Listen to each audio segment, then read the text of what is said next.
Hello friends, स्वागत है आप सभी का हिंदुस्तानी जीएस वर्ल्ड में। दोस्तों, आज हम बात करेंगे मौर्य साम्राज्य के बारे में। मैंने चंद्रगुप्त मौर्य और बिंदुसार के बारे में मैंने पिछले वीडियो में मैंने करा दिया है। आप जाकर के प्लेलिस्ट में देख सकते हैं।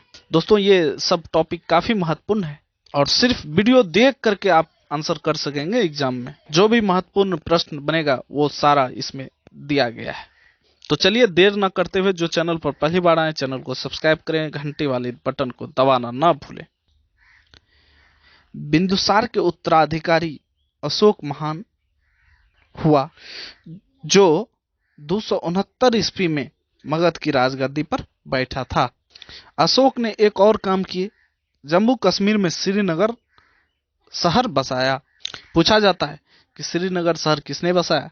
तो दोस्तों, अशोक ने। दोस्तों, एक और नगर अशोक ने बसाया, वो नेपाल में स्थित है।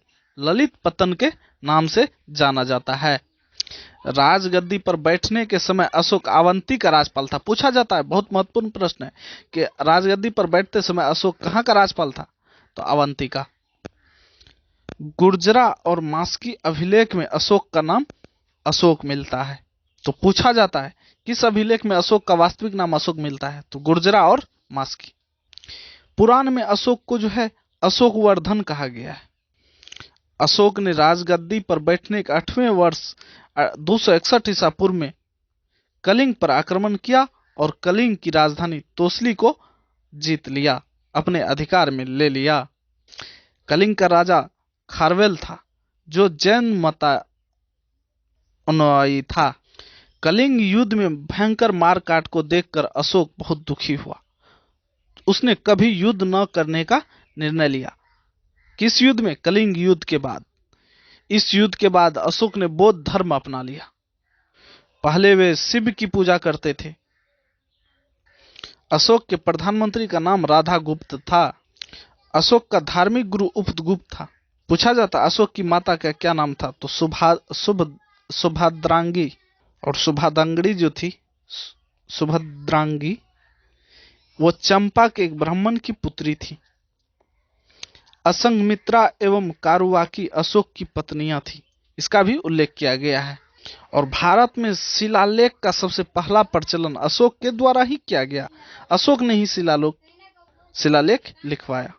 और अशोक द्वारा जो शिलालेख लिखा गया था वो ब्रह्मी, ख्रोष्टी, ग्रीक एवं अरमाइक लिपि में थी। अशोक ने बुद्ध धर्म के प्रचार प्रसार के लिए अपने पुत्र महेंद्र और पुत्री संघमित्रा को श्रीलंका भेजा था। यह भी पूछा जाता है, बार बार पूछा जाता है कि अशोक ने किसको बौद्ध धर्म के प्रसार प्रसार के लिए श्रीलंका भेजा था। अशोक का शिलालेख सर्वप्रथम 1837 ईस्वी में जेम्स प्रिंसेप ने पढ़ा था। और अशोक के शिलालेखों की संख्या 14 थी। पूछा जाता है, अशोक के शिलालेख की खोज 1750 में फेडरेटिक फैनथेलर ने की थी।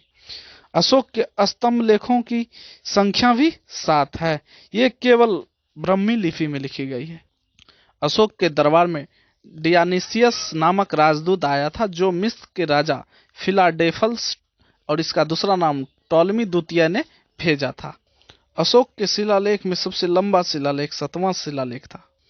कौशाम्बी अभिलेख को रानी अभिलेख कहा जाता है। पूछा भी जाता है किस अभिलेख को रानी अभिलेख कहा जाता है? दोस्तों, कौशाम्बी अभिलेख को रानी अभिलेख कहा जाता है। दोस्तों, जो चैनल पे पहली बार आए चैनल को लाइक करें, सब्सक्राइब करें। अशोक का पूछा जाता है, अशोक का सबसे छोटा अभिलेख कौन है? तो रुम्मीदेई है। अशोक का सारे कुना अभिलेख ग्रीक और अरमाइक भाषा में लिखी गई है।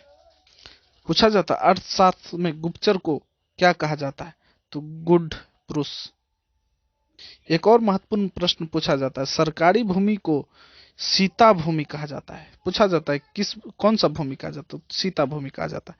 नंद वंश का विनाश करने में चंद्रगुप्त मौर्य ने कश्मीर के राजा प्रवर्तक से सहायता प्राप्त किया था। मौर्य वंश का शासन 137 वर्ष तक मगध पे रहा था। मौर्य वंश का अंतिम शासक वृद्धरथ था। वृद्धरथ की हत्या इसके सेनापति पुष्यांगमित्र शुंग ने कर दी और 185 ईसा पूर्व में मगध पर शुंग वंश की नींव डाली। मौर्य साम्राज्य का मुद्रा था पन।